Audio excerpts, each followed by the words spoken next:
Telling our stories is the connective tissue of the collective human experience. The Just Keep Talking podcast delves into the lives and stories of artists. What is the impact of mental health on creativity? What does it mean to be a creative individual? Someone who feels deeply, experiences joy and pain intensely, and navigates the challenges of life through the creative process. With each story shared, we explore the authentic experience of our basic need to be seen, to be heard, and to belong. We're really not so different from one another, nor are we alone. Together, we can inspire, encourage, and enlighten each other to find the true joy and fulfillment that is within ourselves. When we just keep talking, we create the space for gratitude, self-acceptance, and grace in everyday life. In a world filled with divisiveness, fostering inclusivity and connection is a powerful way to make a positive impact. The Just Keep Talking podcast with me, Brother Love, because your story matters.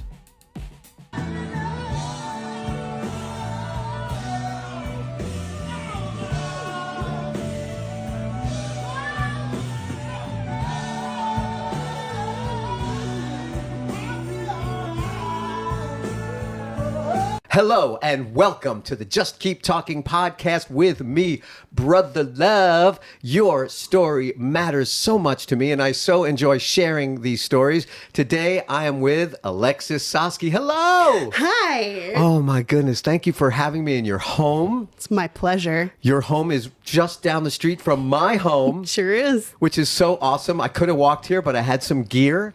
And man... I am so thrilled. I am such a fan of yours. Alexis Saski. You're so sweet. You're one of the baddest ass singers ever. In Nashville and abroad, you are fantastic. You were the lead singer of the band Tennessee Muscle Candy, right? Yeah. And you are a newly minted mother. Very fresh mint. Fresh mint mother. Your husband Justin just celebrated his 35th birthday. Yeah. Congratulations. Thank you. Your daughter Eden.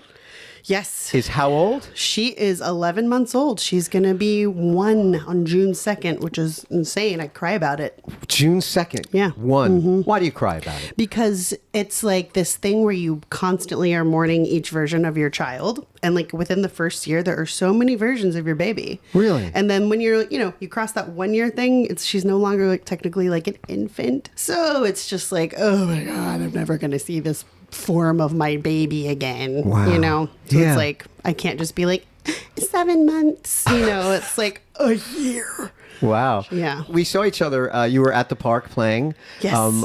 Sarah and I, my wife, Sarah Tomek, the famous Sarah Tomek. She's amazing. She is amazing. We were walking our children. Yes. And I really have to apologize to you as a mother and mothers in general, is that because I will complain about having, a yippy little dog, Jazz, who is a bald dog, an American hairless terrier, and he's a little over 1, and he's a puppy who's a maniac, and then we have Ringo, who's 11, and she is a black lab mix, and she is very loud as well, but she's more docile and more chill. Well behaved. Yeah, well behaved. I'm talking about these like my children. So the other day, we heard some screaming in the backyard, and it was a bird that was in little Jazz's mouth.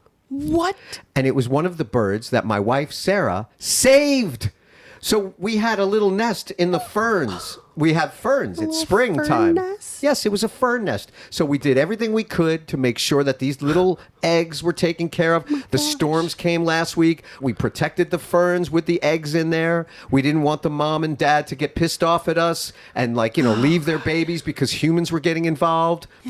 Serious stuff. And the babies were saved. We couldn't believe it. It's amazing. Next thing you know, Jazz has a little bird in his mouth. Dogs. And I'll tell you, Damn dog. it was one of the birds that we helped save. So what we did was we took the little bird and, Jazz ran into the house. It's a game now, right? So the bird was alive. He grabbed it and ran into the house with it, finally let it go. We cornered, the bird was it was still alive. We put him in a little box. We put him in the dark little room, and then he was alive.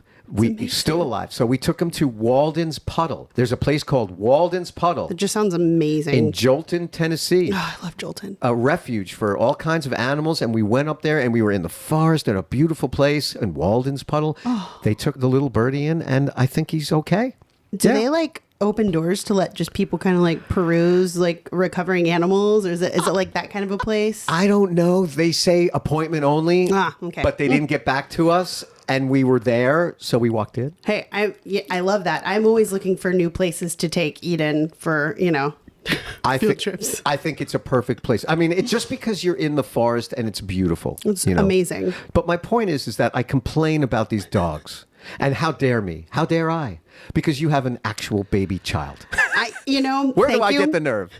I accept your apology on behalf of parents everywhere. Yes. No, but it's unnecessary. There's the thing. Like, I spent the past 10 years thinking that my dog was my child as well. My Linus, he's in the other room, staying silent like he usually is. He's a very good boy. And then my daughter was born. And the very unexpected thing happened where I had an extreme aversion to him. To your dog? Yeah. Oh, I had no idea it was going to happen. No idea. I was like, I had heard about it and I was like, oh, that's never going to happen to me. Psych. What do you mean? I didn't want to see him. I could have given him away and I would not have batted a lash, because for a lot of mothers, and people don't talk about this enough, this like evolutionary, I don't know what it is, thing kicks in where it's like, that is an animal in my house. He's got germs on his paws. He goes out, runs around in poo-poo filled yards and like pees on things. And like, they're just a walking germ fest. Yeah. So with your newborn baby, you're like, get that thing away from my child. Wow. And still to this day, though our relationship has healed much, me and my dog, I think I can confidently say it will never be back to where it was, because it's just like, now I'm like, okay, no, this is actually my child. Wow. Like, to my dog, I'm maybe just a food source, which, that might be the case also for my baby.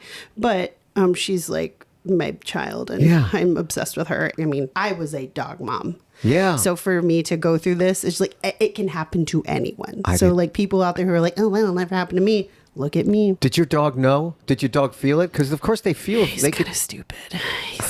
He's a sweet dog, but he's kind of dumb. He's not one of those dogs that were like, you see like, especially when I was pregnant on Instagram, you get all the videos where it's like dogs putting their paws on the mom's belly and they're like, oh, protective already. And so, no. Linus has literally only been jealous of everything. Wow. And he never noticed her in my belly or anything. Okay. But he's so sweet. That's great with her. I have nothing to complain about. Well, she's going to love having a dog. Hopefully. Yeah, Well, hopefully. He's really old, so she might not get to know him for that much longer. Enjoy it now. Yes. So you are really an incredible singer. I just want to go back to a little bit of your history. You're from Corpus Christi. You grew Born up in there. Mm-hmm. grew up in Rockport, Beach Town, right? Mm-hmm. And I didn't realize this, that both of your parents musicians. Mm-hmm. Dad's a drummer. Yeah. Wow. Tell me about that. So my dad always wanted me to be a drummer. Really? I think that was the first dream before they knew I could sing, because I was always so secret about my singing. Really? I don't know why. How?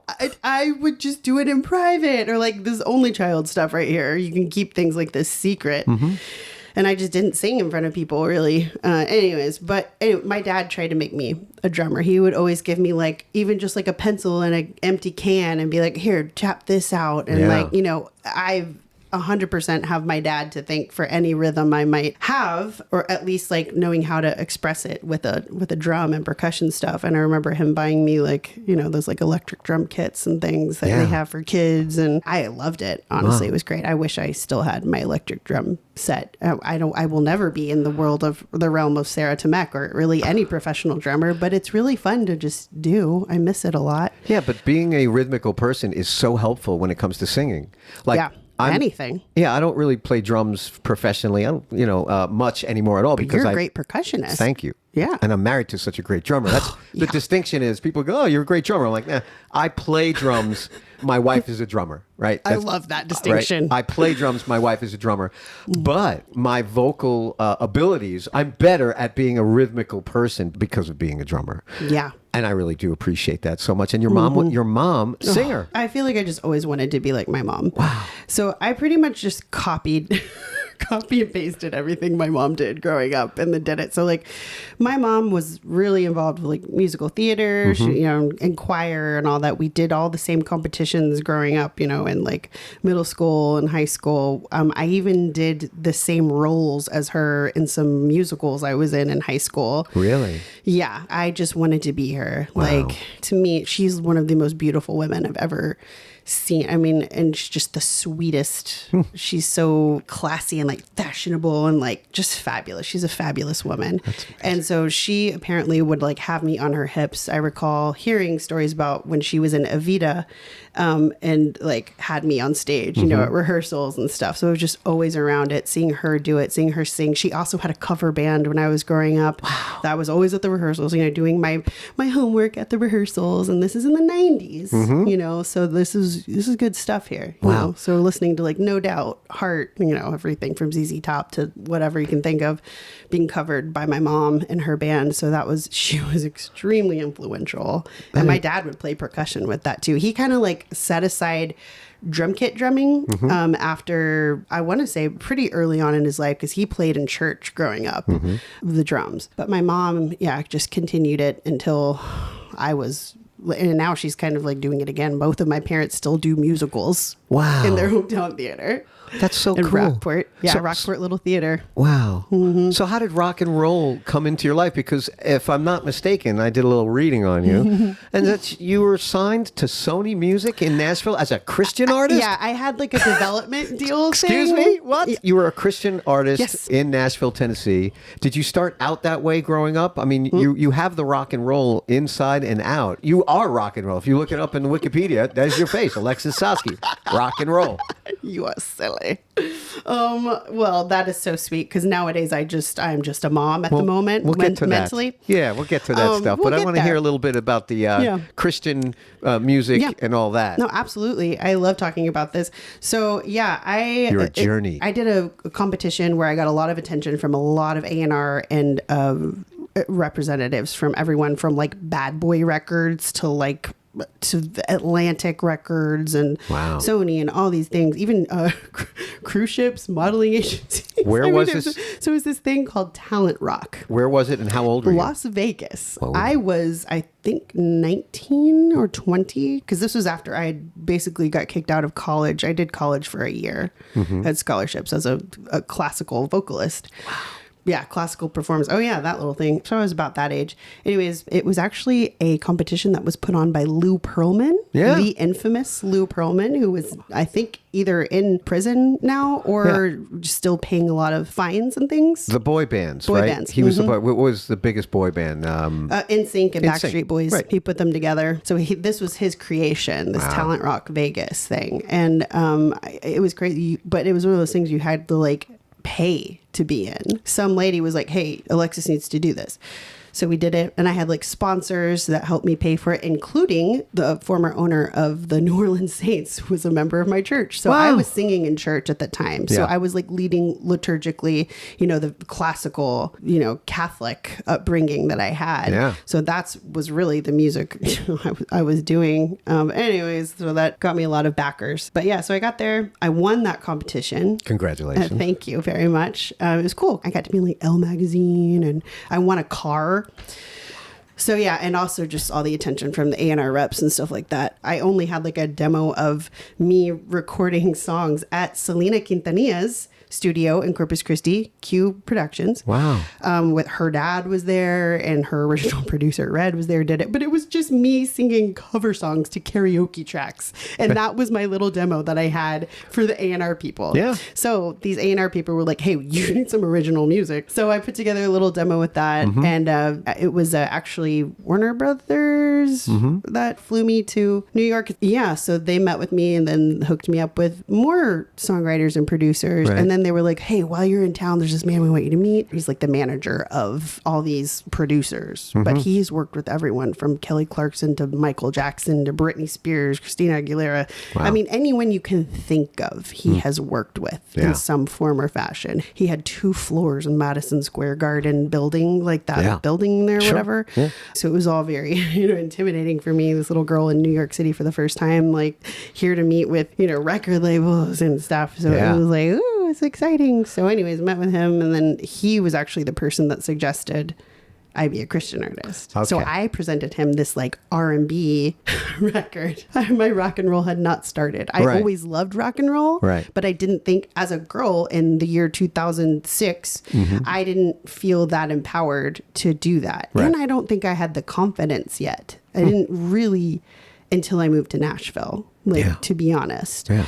So I presented them R&B thing, and he was like, "Are you a Christian?" And I was like, "Yeah." And at that time I had a little praise and worship band that I was doing for my youth group at home. Yeah. So I was leading that. This man said, "Do you want to be a Christian artist?" And I said, "Sure." And I'm like, "I'll do anything you want me to," kind of a thing. Well, that's what it was, right? I mean, you're young, you're up and coming. Somebody says, "Hey, we're interested in you." And we're in that point of our lives when we just say yes to everything. Yes. Within reason, you hope, right? As long as I can keep my clothes on. Right. And which is great. You keep your hands off me. We'll try anything. Yeah. So, and this guy, super sweet. He was amazing. I wound up working with him for a few years after that. I'm actually still in contact with him. Wound up signing a management deal with him after a while after I had moved here, because he had got me to move here. You came to Nashville, and somebody in the industry was like, "Why don't you try Christian music?" Were you signed in New York? In New York, you moved to Nashville. I actually went to New Jersey first for 2 weeks to record a Christian demo with the guitarist from Spin Doctors. Yeah, Anthony Crazon. Wow, he was the second guy. Yeah, I met him not too long ago. So sweet. He's a really nice guy. And his family. Oh my God, this beautiful Italian family. Yeah, and they just took me. Like, oh my God, me and my mom went up there for 2 weeks. Anyways, did that. Love them. With that, what we made, that got shopped around. Okay. So Blaine Barkas at Sony, he's an A&R guy there. I would send him songs every day. My dad used to make me write a song every day. I had a full schedule. Wow. My whole day was scheduled out.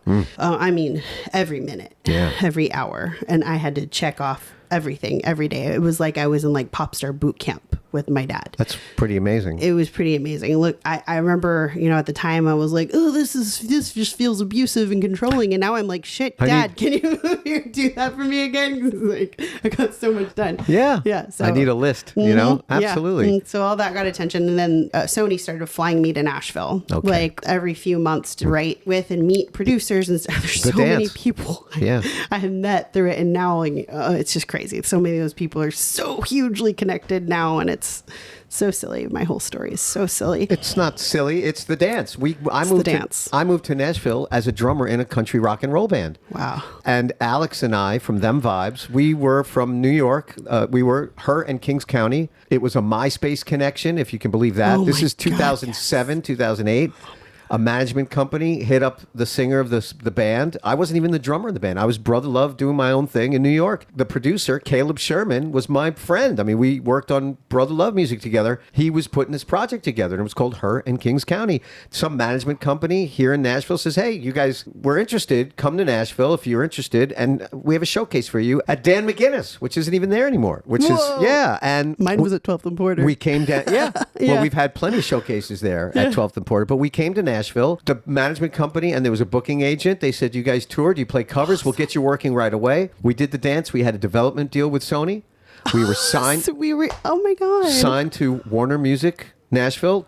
John Esposito, we were his first signing when he came in and opened up Elektra Records again. Wow. Chris Lacey was our A&R, and to this day, I'm friends with Chris Lacey, and she runs Warner Music. It's now Warner. It's not Warner Music Nashville. She runs Warner in Nashville, Tennessee. A woman that I adore. I think she's amazing. Chris Lacey, I love you. She's a fantastic A&R person. She's a fantastic human being. She's a true listener and a true lover of music and of people. She really does take care of her people. I would love to meet her. You shall. I'll hook it up. Really. But we did the whole dance, and then we were dropped. We were dropped. A country rock band dropped by Warner Music Nashville, and rightfully so for a lot of reasons. And I learned a lot. We all learned a lot. But out of the ashes of that, Alex and I made Them Vibes. And that's kind of what happened. We went to our roots, which was rock and roll. So let's go there, right? You were on Sony. You did the dance. You did the Nashville two-step, literally. I used to write on Music Row a couple times a week with Hello Stranger style. Whoever my manager would, get me writing. I mean, I wrote with... It's ridiculous. Some of the people I wrote with, Nashville, that's Nashville. Yeah. Like So- just everybody has written like the biggest song you've ever heard everywhere. Keep writing. And we didn't understand what that meant. We were just like, come on, man, we got to get the songs out. We got to get our record out. Yeah. Let's go. We were just very impatient New Yorkers, and we got dropped, rightfully so. But we all learned a lot, and I learned that my true calling is not in country music. I mean, look, I'm a Jewish kid from Queens. When I came down to Nashville as a drummer, I was like, what world is this? This is insane. But it's a beautiful town because it's open to everybody. Yeah. Okay, there is a rock and roll scene here. Yes. And you transformed, you butterflied out of the Christian music world and became Alexis Saski. You are a powerhouse singer, singer-songwriter, rock and roll. You are really, so what is that like? How did that happen? Just the sort of quick, you became a rock and roll goddess. Oh, you're so kind. Come on. And so I needed to hear all these encouraging Yes, words. Thank you. come on. Because I'm like so outside of it right now. Oh, please. But first of all, I didn't know the good thing I had because it was a good thing. It was awesome. Looking back. Right. And I, parts of me, there's days when I'm like, I have no money in my bank account and I'm just like, dang, if I would have just like kept doing that, I'd probably be somebody and have money and like be, all kinds of stuff. But it's not what happened. So one of the main producers I really, really loved writing with, Jamie Moore, big writer for like Toby Mac and people like that, like those, big Christian artists. And he does so much more. He was like, you're not a Christian artist. I was like, yeah. I know. Because I never grew up wanting to do that. That was never in my roots. I didn't even hear like Christian contemporary music until like mid high school, really. He was like, well, which route do we go now? And originally he was like, let's do pop. And they started shopping these already written songs for me, and we tried to write some of our own, but I was like, ooh, this just feels icky, because it was like, okay, if you don't want to be a Christian artist, well, your only other option is let's be skanky. It was like, that was kind of, it was like 2010 era, 2011 era. Yeah. It was that weird in between. I was so young, out of the house really for like the first time away, and I was like just learning who I was. Yeah. I was figuring out who I was. Yes. And I kind of late, I was 23. I think I'm a really late bloomer. I was living with my friends who were in this rock band called The Gills. Yes. So Matt and Andy Prince, Jesse Wheeler, and then, my husband eventually wound up being in there. I didn't know him yet, but now he's my husband. So he was also in The Gills. Yeah. Before he even lived here, I was living with them. The Gills, one of the greatest rock and roll bands that tragically does not exist anymore, which is insane. Being around them influenced me in ways I could never explain. Right. They opened my eyes and my ears to so many new artists, and then we also shared this great love for the old stuff. And in my hometown, I did not know anyone like that loved that music that I did, and I had similar worldviews, and just like, I just felt like when I met them, which I met them my first night out ever in Nashville, and they were playing a show at 12 the Border. Yeah. I was like, oh, I can't make this music because look at this music that's being made. How can I settle for this when there's this? So my young, optimistic, like, whoa, I want to change the world mind, which I feel like has been beaten out of me slowly as I get older, I was just like, oh, yeah, no, I don't want to be on writing with professionals and writing on Music Row. I don't want to be living the dream that so many people are striving to get to nowadays.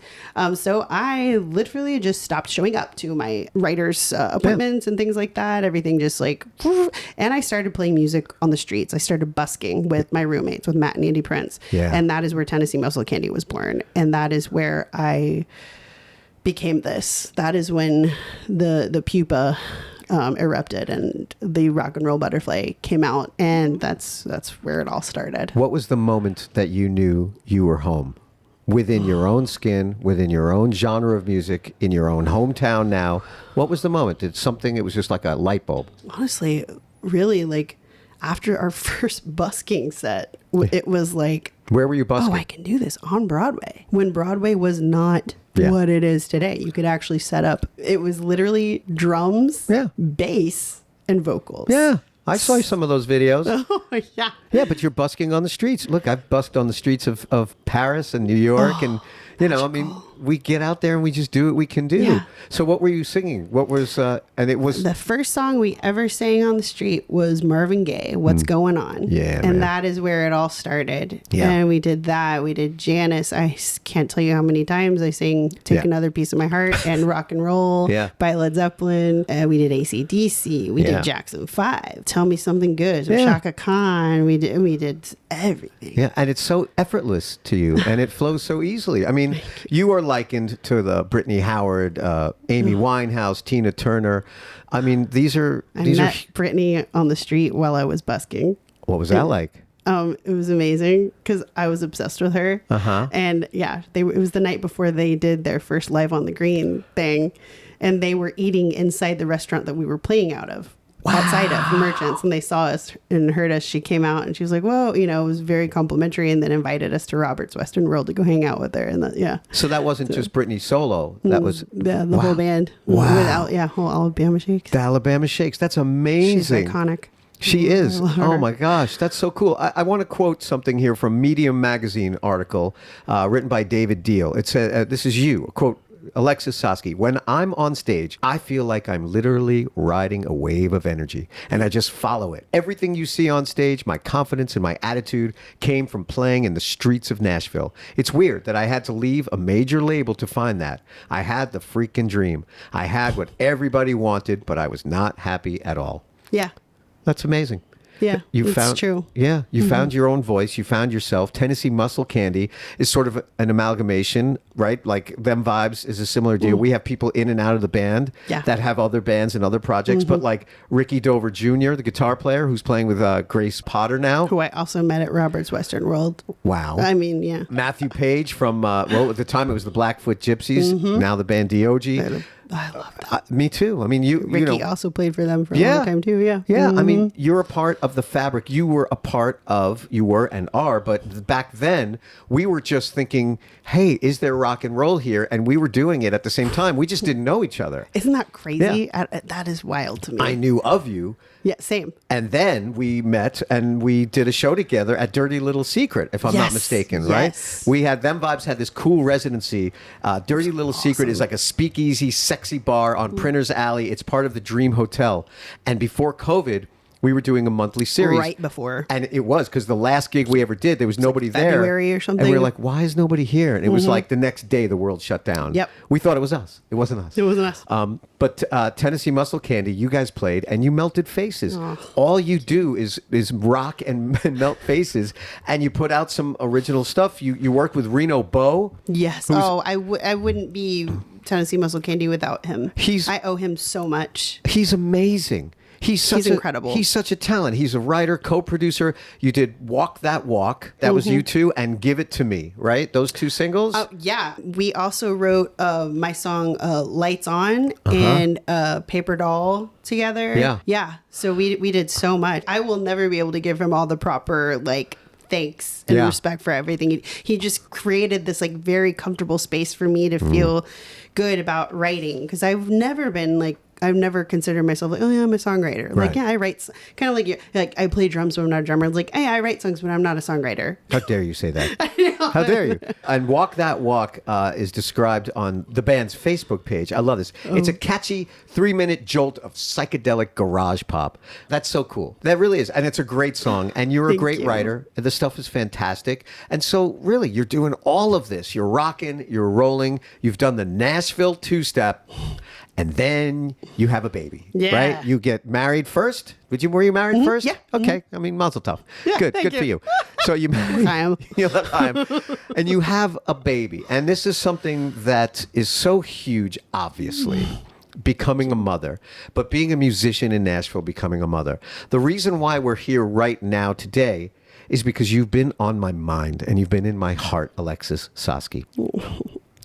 As a mother, I've been seeing my mother, more and more, and feeling and hearing. My mother passed away 24 years ago today. Today is May 7th. Yeah. Okay, that is so weird because I had no idea about that. But this morning, I don't know why, I was laying in bed and I saw this image of a rose, in memory of, and it was today's date. And I was like, who passed? I was like, this can't be. And now I feel like that's what it was. Yeah. And I'm sure it gets easier, does it? Grief is. It doesn't. I'm so sorry, BB. Thank you. No, it doesn't. It really doesn't. Because that love is so big. Yeah. And now as a mom, I understand that like your mom's love for you is indescribable. And it is with you always. Thanks. Like I have another friend who just lost her mom this week. Yeah.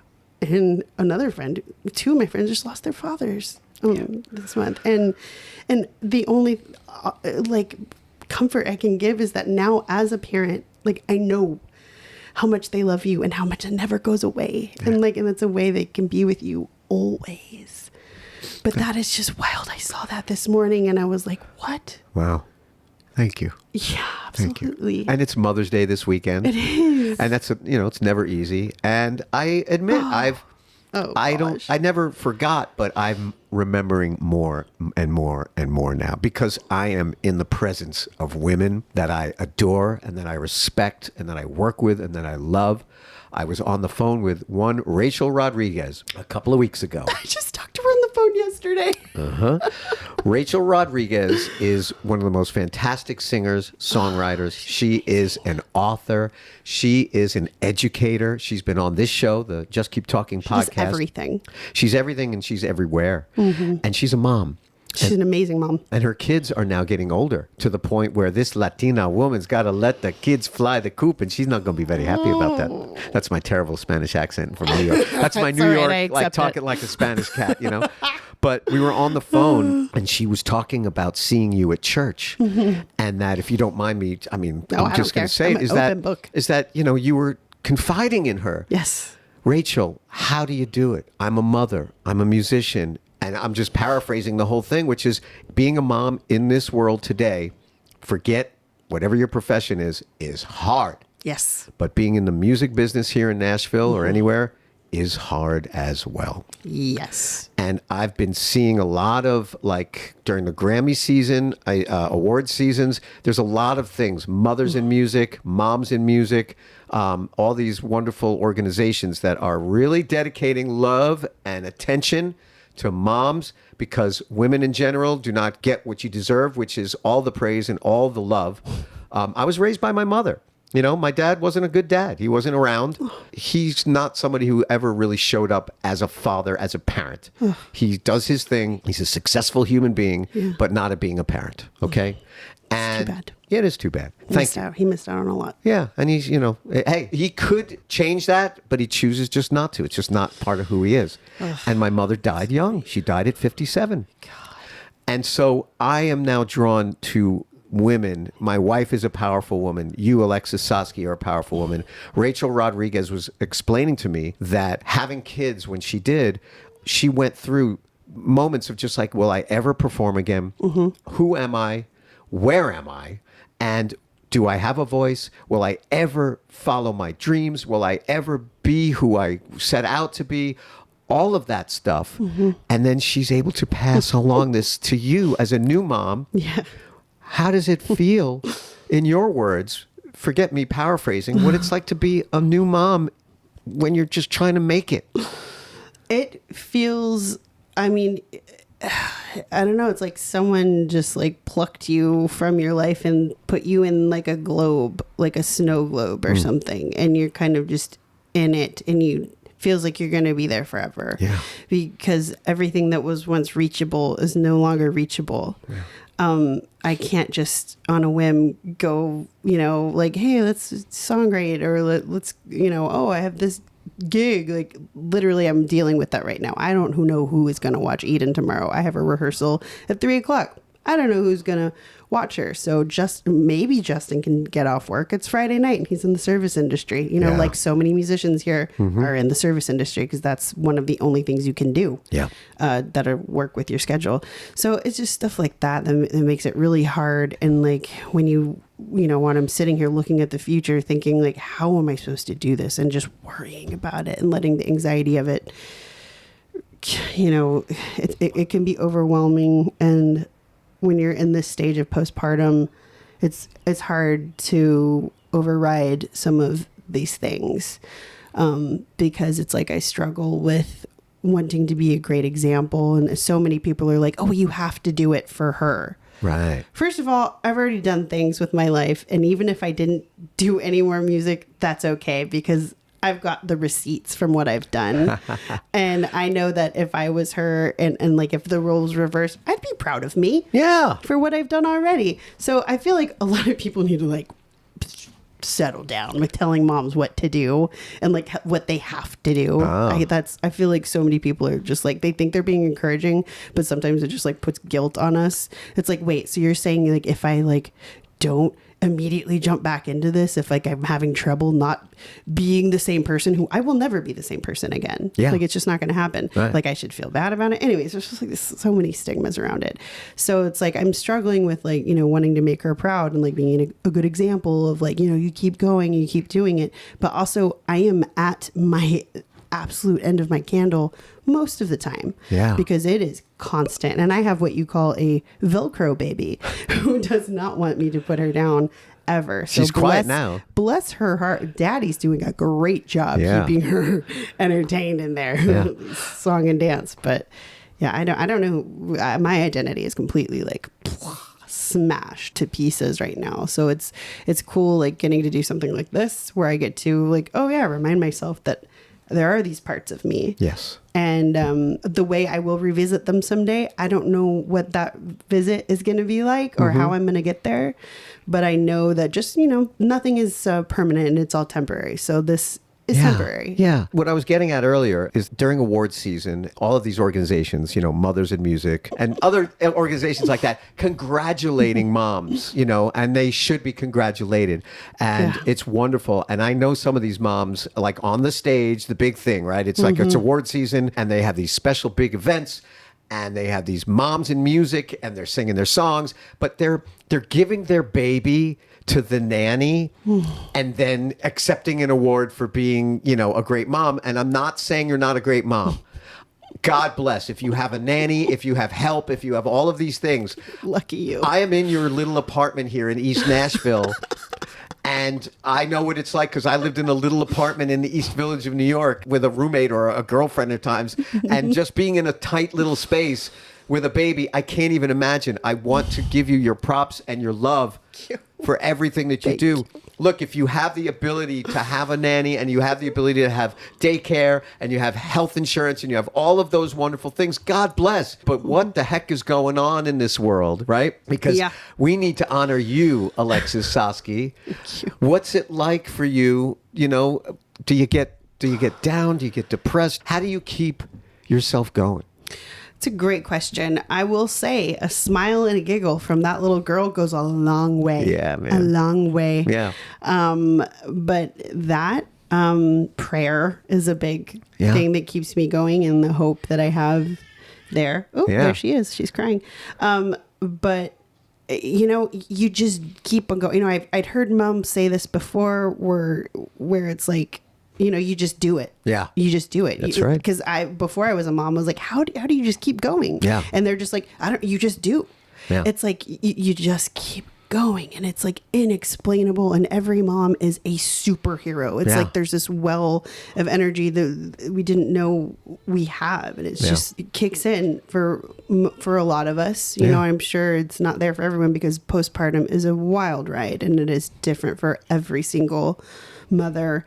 It's hard doing it, and I don't have family nearby. Right. You know, neither of us, me and my husband, our family, his is from Kansas. His family's from Kansas, mine's from South Texas, so they're very far away. So I can't just be like, hey mom, I'm gonna go drop off, you know. So I'm super envious of people that live close to a family member that they can actually like feel comfortable with just like handing them to. But yeah, it's just things like that. Keeping your head together is really hard. Keeping your heart together. How is your health?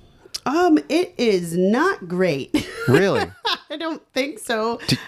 I don't know. Apparently I'm pre-diabetic now, which during my pregnancy, they thought I was having like gestational old diabetes, whatever. Right. Because man, it messes with your sugars and every single part in your heart and all that. So now I'm just like trying to figure out how to like be healthy, and like I don't know, it's crazy. I feel like I barely eat because I haven't eaten anything today actually because I'm too busy with her. You know, Wow. I literally haven't eaten. So it's like you would think I'm just like chowing down, sitting here like, oh, I'm at home. I'm a stay-at-home mom basically right now. Yeah. People think it's like, oh, I'm just home like having a great time playing with my baby. It's like, no, I am constantly doing something, whether it's feeding, changing her, entertaining her, and so many things in between. And then just maintaining even the tiny little house that I have. There's still so much that needs to be done at the end of the day. But I forgot what the question was because I'm rambling with ADHD. How is your health? But so how is your heart? My heart is in this state of overwhelm where there's so much joy in it, despite every hardship. It's like this joy overrides it all, because when I see her laugh and I see her smile and I hear her giggle, or I see her do something for the first time, I saw her, I'm literally gonna cry. It's like little things, like yesterday she stacked a block on top of another block for the first time. And I was like, oh my God, you know, it's just like every day is like some kind of milestone. It just fills my heart with absolute joy. And it's like this heartbreak knowing that one day she's going to grow up, you know, because all of a sudden right now, my life is entirely hers and for her, that it's really hard. This is why it's hard to think about music right now. It's because it is all wrapped up in her right now. And like, I just kind of don't care at the moment. Like there's a little part of me way back in there that's like, and I know I need to get back to it because I want to, because I really do. But at the forefront of my mind, I'm like, I don't care, because she's right here. I have her right now, and she wants me. No one else can be her mama for her but me.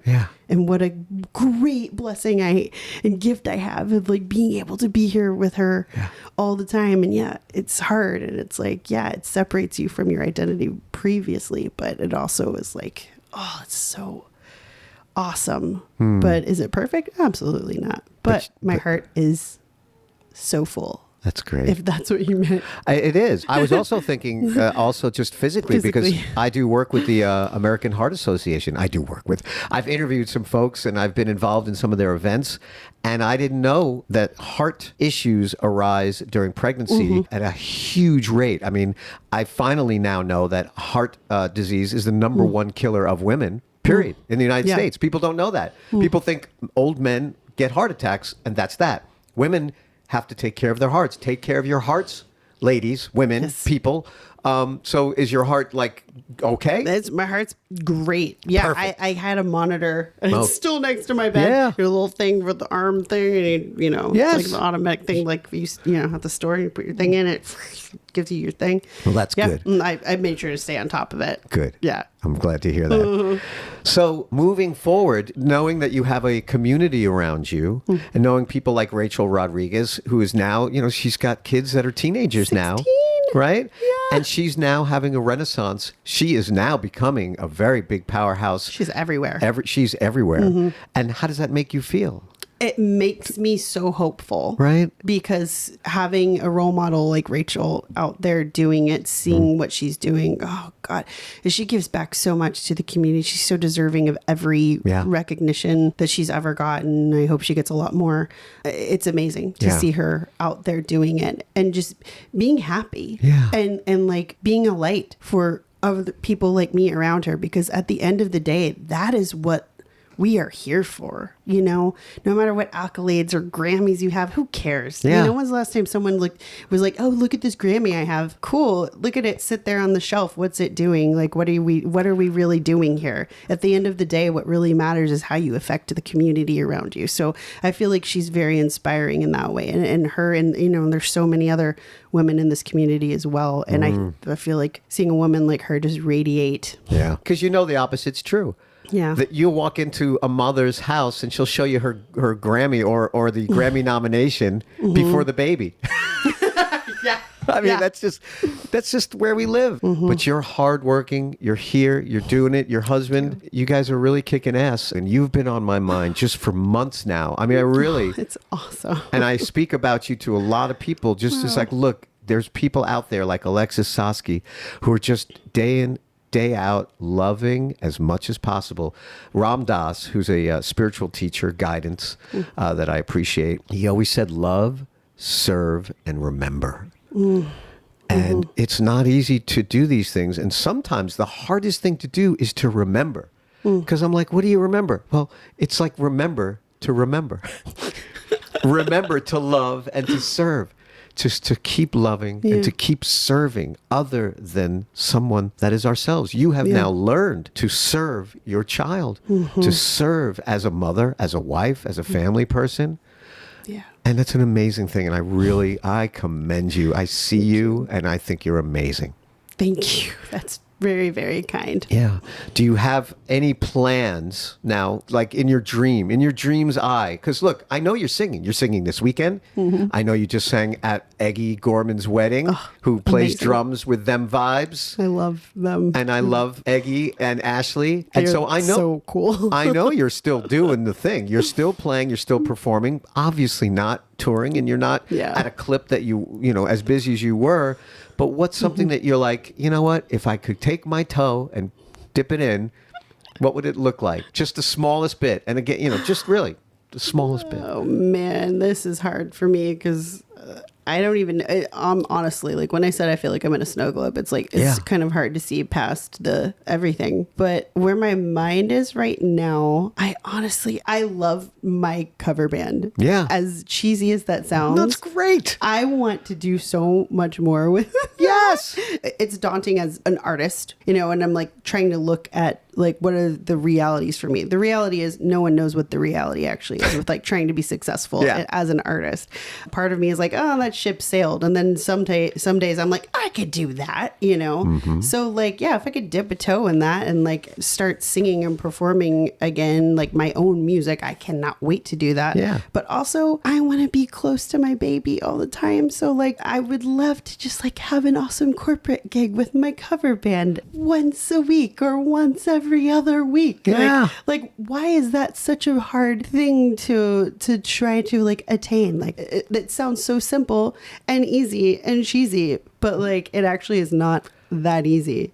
It's not, but it's out in the universe now. We've captured it right here on the Just Keep Talking podcast. What's the name of your cover band? Does it have I'm Alexis and the Time Machine. Alexis and the Time Machine. Well, that's Yeah, fantastic. because we only do covers from the 60s and 70s except for requests. Look, so I have a funny feeling that Alexis and the Time Machine is going to work, and you're going to do what you love to do because you bring so much joy to people. You know how to rock and you know how to roll. You can't have one without the other. Love it. I have some questions. It's a speed round. Are you ready? Please. Alexis Saski, what fascinates you? Oh my God. Right now, open-ended child play, open-ended toys. I'm fascinated by it. What does that mean? It means like toys that don't have a purpose. The kids have to make it up themselves. So it's like wooden things, all these toys from like Europe. It's insane. Oh yeah, open-ended play. Look it up. I didn't know that existed. Fascinating world. I just thought I was a lonesome kid that would take a pencil and stare at it and be like, That's open-ended play, brother. That's all I've been doing my whole life is open-ended play. Creativity. Well, thank you. Look at that. I feel better about myself with that. Good. Thank you. How did we get to me? That's wonderful. Okay, what angers you, Alexis Saski? What pisses you off? Oh, influencers, mom influencers on Instagram right now that like try to make life look like it's so perfect, and then people coming up with all these new trends, and then you feel like you have to do them all, and if you don't do them, then you're a failure as a mother, and it makes you feel awful. Being a mom is hard enough, and then they put all these extra things on it. Like there's so many extra freaking things nowadays that are put on mothers and parents, and it's like, oh my God, can we just like not? Can we take all of this off? None of that is real. None of that matters except for loving your child and doing everything that you can and that you want to do for them. So yeah, I think some of those mom influencers just like, oh. Oh man, well you're influencing moms now by being like, wait, you mean I can just be me? I love de-influencers. What is it? De-influencers. What's a That's de-influencer? That's a thing now who are technically influencers, but they call themselves de-influencers. I like and that. they're just like, look, this is reality. And they don't try to like put on airs or anything. They're just like, this is what's actually happening. Wow. Which is nice. Yeah. Okay. I love what angers you. Yeah. What brings you joy? Oh my God, my baby. That's an easy. She's just like the biggest source of joy Yeah. in my life. Yeah. Yeah. I mean, just I can't believe I get to be her mom. Yeah. If Yeah. you had a magic wand and you can change or fix anything to your liking, it's my wand. I'm Alexis Saski. What would it be? I would have a ranch-style house in the country out away from Nashville, maybe somewhere out in Jolton, perhaps. Just outside of town. That would be my magic thing. We need more space. Yeah. Oh my gosh. That's like my dream. I just want to be tucked away. I want Eden to be able to ride her bike and like not have to be riding her bike in this neighborhood because it's dangerous. Yeah. And so like that's like my biggest dream is being able to have like make that happen for her. That's fantastic. Yeah. Okay, now the big important one. Alexis Saski, toilet paper over the roll or under the roll? Over the roll. You see? Moms Yes. are sane people too. Alexis, I'm so happy. Alexis Saski, I love you so much. Love you. I am so honored and privileged to be in your company. You're a mom and you're doing great. Thank you. You're a phenomenal singer. Thank you. You really are an inspiration. I've been thinking about this conversation for a long, long time, and you mean a lot to us, the rock and roll world in Nashville. You mean a lot to other mothers, and we're all here for you. Thank you. And just one more question. If you could change something, like, you know, in the world of music, motherhood, what would you do? What would you change? Ooh, change something for music and motherhood? Well, first of all, just like a lot more money. Yeah, Like, okay. for moms, because like how cool would it be to like, you know, be able to go on tour with my baby and make that happen. Yeah. And like more acceptance for moms and but it's hard because they know that we come with extra things and it's not as easy and flexible for us to be there. Yeah. So just like I have no answers for that because I don't know what to do. I am just a humble being with no real effective answers. And I think it absolutely needs to change. Something needs to change. I feel like some of these changes are happening. There's so many like fellow mom musicians who are like embracing each other and helping each other. And I think that is the biggest start. That's like the biggest thing we need to do Yeah. is support each other. That's right. Yeah. Hallelujah. Hallelujah. The Just Keep Talking podcast. My name is Brother Love, Alexis Saski. Thank you so much for being on this show. Thank you so much for having me on this show. I love you. I love you too. All right, folks. Where do we find you, Alexis Saski?